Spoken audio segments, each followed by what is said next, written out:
everyone, Sarah here from Never Out of Books. Today, and I just realized when I looked back that I lost all of my wrap-up footages somehow. I mean, I know I didn't do an April one, but I could have sworn I did February and possibly even March. And I'm not seeing it, so I am going to do a couple of wrap-ups for February, March, and April. And I'm not going to wrap up by month. I'm going to wrap up by age range just because middle grade March was in there. And we're going to just start from scratch after this because I have no idea where it all went. I could have sworn I had it, and obviously when I look on there, it's not there. So today I will wrap up my adult books that I read for those 3 months. Forgive me because honestly, I don't really remember a lot about some of these books because they really were a long time ago now at this point. So I'm gonna do my best. So I read Pretty in Ink by Ava Blackstone. This one I received from NetGalley for a free and honest review, which I wrote on Goodreads. This is, I believe, the third book in a series. I did not read the previous books to this. It is a contemporary romance, and in this, Liv and Caleb are known to each other for their entire lives. Caleb is her brother's best friend, and Liv is very impulsive, and she gets her boyfriend's name tattooed on her, and then has to go and be a bridesmaid at her sister's wedding, who is not impulsive. It has great tropes like the fake dating, the friends to lovers, all of that. So that was really good. And according to my review, there was character growth, although I don't remember now, and I gave it 4 stars. Also from NetGalley, I got King's Ransom by Jackie Ashenden. This is a Harlequin dare novel. Dare novels are incredibly spicy, and I always forget that and somehow managed to request them anyway because they sound good. But according to my review, this one did not have as much sex as Harlequin dares that I've read before have had, so I was pleasantly surprised by that. And it is a romantic fantasy like you would not believe.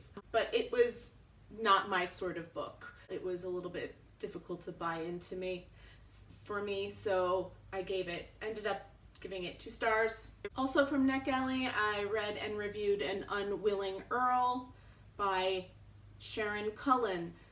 This was an interesting book because it reads like a normal historical romance for like the first 40% of it, and then it becomes a mystery. There's all kinds of cool stuff that happens.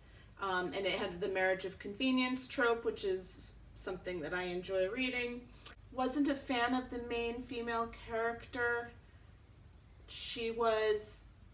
I don't mind stubborn people, but stupidly stubborn I do have a problem with. People are asserting their rights just to assert their rights, even though in the context it's being stupid, I'm not a fan of. And she was kind of like that, but she did grow on me. So this was a good book. I gave it 4 stars. On audiobook, I read The English Wife by Lauren Willig. This is a historical mystery, I guess you could say. It's a dual timeline. I do feel like Lauren Willig does do dual timelines very well. And the dual timeline is really only a couple years apart. So you start with the disappearance of this married couple, and the man's sister is trying to figure out how this all happened, because they loved each other, and then you go back and you kind of get their courtship throughout the time and up to the time of the death and disappearance of the wife. So I enjoyed it. Narrator was excellent. Definitely recommend the audiobook. Another solid one from Lauren Willig. I read How Not to Marry an Earl by Christine Merrill. This is a Harlequin. I read this because it looked interesting because I do like reading about nerdy women.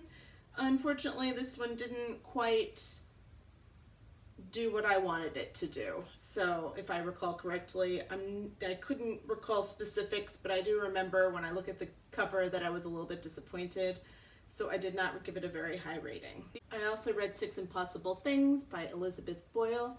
Elizabeth Boyle is a old standby. I read her books when I come upon them, or if it's a reading challenge or something. This is another historical romance. It is the 6th book in a series. This one I actually didn't read online. I actually have unhauled it already. And this one is about a woman spy, which I love, and he is not. And they end up in a compromising situation, and it was fun. Let's just say this was an adorable book. I really loved it. It was another great one by her. I gave it 4 stars. I read The Royal Runaway by Lindsay Emery. This I have also unhauled already. This is a chick lit novel, but it ends up being a lot more than that. This one I thought was a lot of fun. It wasn't what I expected at all. I expected more straight chick lit, and this had some serious mystery twists and turns. This princess in a fictional country has all kinds of things going on to her family and her life that are, people are getting blown up in the palace, and things are all in a state of flux, and people want the monarchy gone, and there's plots and all kinds of stuff going on.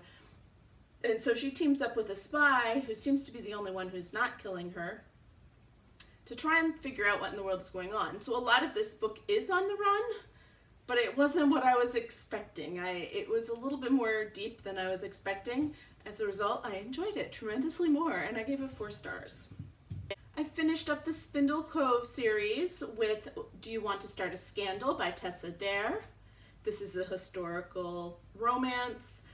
I have been reading this series over the course of many, many, many, many years. So, and this is the 5th one in the series. I have a vague recollection of who some of the people are in Spindle Cove. I can't really remember everything that's going on, but this was another delightful, delightful book. So the Marquess and Charlotte are caught in a compromising position, but not in the way you'd expect. Someone did something scandalous in the library, and everyone thinks it was them, and it wasn't. So she launches to try to save her reputation so they don't have to get married, find who it was, and in the way, it gets in the middle of some very hairy things going on in Spindle Cove. And it was another delightful read. I also read the oldest book that I own, and that was Highland Fling by Katie Ford. Again, I have unhauled it already. It is a chick lit. Katie Ford and I can go either way. I either really love or really hate her books. This is one of the ones that I really did love. Jenny is a virtual assistant who ends up having to be an actual assistant and go from her boss to this failing textile mill in Scottish Highlands and try to figure out what's going on and probably close the place down. And she gets embroiled in everything that's going on there, and she falls in love with the people, and there's this guy there that she kind of likes too. And it was delightful and fun. Another good one that I liked. I read another NetGalley book with I Have Never by Camilla Isley. This is the 2nd book in the series. No, I have not read the 1st book. Oh well, it didn't limit my enjoyment at all. It is another chick lit. If I recall correctly, Blair is very straight-laced and has all these lists of things that a person should and should not do. And when her life goes off track, despite having all those lists, she decides she's going to break every rule. This was a brain candy book, like super duper fun, great example of chick lit as far as I'm concerned. Although there are other few things of like the female overreaction that make me a little bit crazy. And there was a little bit of lack of communication at times that also does kind of drive me crazy, and that made me drop it down a star. But I thoroughly enjoyed it. Great one. From the library, I grabbed I Think I Love You by Lauren Lane. This is a contemporary romance. It is a friends to lovers romance. I, to be honest, don't remember anything about it, and so I think giving it 2.5 stars that I see that I gave here was completely appropriate. I read and unhauled A Pinch of Ooh La La by Renee Swindle. This is a chick lit novel. It's about Abby, who's a baker, whose life is a mess. She has a very interesting family, and I think that's what made this book. She has a very extended family with like all kinds of stepmothers who all get along, and all these half siblings, and just like such a family that I really loved. Samuel is completely different. He is, oh my goodness, the sun came out. Sorry, I had to change things because the light was coming through the window and blinding me.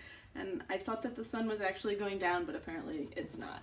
So anyway, her family was delightful. Samuel was a little bit of a stick in the mud, but I remember really enjoying it, although I don't remember the details of why. And that's why you should review books right when you read them. I listened to on audiobook That Old Ace in the Hole by Annie Proulx. I should have looked that up. I completely say I should have looked this up. This is a literary fiction novel, very, very humorous. She wrote a couple of other very famous things, and I don't even know how to describe this book, to be perfectly honest. It was one of those books that just made me laugh. Like I'm reading it and all I could say was like straight-faced, this is really funny. Like it didn't cause spontaneous laughter, but I was like, this is really a funny book. It's about this Bob Dollar who goes and tries to go to this small town and make them turn their stuff into, he's working for Global Pork Rind. Okay, and if that's not funny, I don't know what's funny, but he's working for Global Pork Rind, and he just goes down there and tries to convince these people to sell their land in the Texas Panhandle to make pork farms. Like, it's just funny. It's just funny. I don't know why it was funny, but it was funny. So anyway, whatever. Done with that. This one I read for March Mystery Madness. We are finally up to March, people. And I read Broken Bone China by Laura Childs. This is the 20th book in a Tea Shop Mystery series, which I am very invested in. This was another excellent installment into the series, and I still want this tea shop to be in my town without the murders. Let's just add that. No murders. I don't want murders, but I want the tea shop. I read The Idea of You by Amanda Prowse. This I've had on my Kindle for ages. I've actually forgot about it because actually now that I think about it, it was a NetGalley book that I had completely forgotten about. And so I finally read it. This one I will say trigger warning for miscarriage, trying to conceive, and all of that, because that is exactly what this book is about. The title says it all, The Idea of You. And that is what it is about. It is a woman's fiction novel. It is very touching. This is not something I have struggled with, so I could read it without being triggered at all by it, but I do want to throw that out for people because it was pretty graphic in that. And so Lucy and Jonah are happily married, but they married later in life, and they're trying to conceive, and she writes letters to the babies that she loses. Well, the one baby that, well, whatever. She writes letters, and then his teenage daughter from a previous marriage comes to stay with them, and that just goes very interestingly, and it does. It says on the bottom, what does it mean to be a mother? And so it was very touching. It was worth a read if you're not triggered. With my daughter, we both read of Mice and Men by John Steinbeck. I can only handle one Steinbeck a year, people. It's beautiful, beautiful writing. The themes are terrible. Like, just, they're very depressing, but really no one writes like John Steinbeck. So this one was about George and Lenny. They're like migrant workers looking out for each other, and about all the things that go on with those two. It is I guess you could call it a novella. It does have chapters in it, but it's fairly short, and it is sad, and my daughter and I had some great discussions about it though, so that was good. It served its purpose. And the last one I'm going to review in this video, don't forget this is 3 months worth of reading right now, is The Last Equation of Isaac Severi by Nova Jacobs. I don't know why it took me so long to read this book, but it took me over a month to read it, and it's not a large book. At the beginning of this book, Isaac Severi dies. He leaves a note for different members of his family, it seems like, and he tells in particular, his adopted granddaughter Hazel, that people are going to come after everyone and people are going to die, and she needs to find his last equation and deliver it to the right people. She has always considered herself not quite a Severi because these are all incredibly smart people. They all went to Caltech, and they're all physicists and incredibly smart people, and she doesn't feel up to the task. But it follows her going through and trying to figure things out. It also follows her adopted uncle and a couple other members of her family, and ties up the first half was a little slow, but the second half ties everything together, and it is beautiful. Really great book. Loved it. And it was a good one to end this wrap up on. I have 3 other wrap ups to film. None of them are going to be quite as long as this one, so I will see you again. But I have to break this up because when my videos are too long, it creates havoc because I can't upload them from my iPad, and I have to put it on my computer, and blah, blah, blah, and it becomes a big deal. So, I will see you all later. Bye.